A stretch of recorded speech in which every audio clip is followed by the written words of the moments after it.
Hey guys, ito na naman tayo. Meron na naman tayong budol sa Niacinamide Brightening Cream. So, ito guys, nabili ko siya sa Thai shop. At saka ito ay 199 pesos only.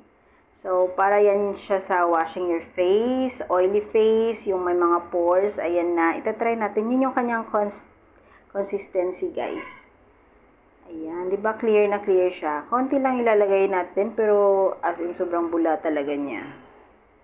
Ayan, tingnan nyo guys. Ayan. Oh, parang iba na yata 'to ah. Stop na natin 'to. Dito na tayo sa yung maghuhugas na tayo ng mukha, guys. Ayan, umpisahan na natin maghugas.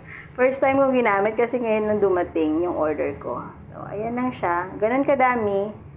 Ayan, ganun din ka bula, 'di ba?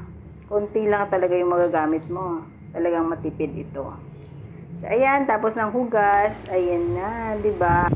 Ayan, pabudol na rin kayo tulad ko. Go na yan.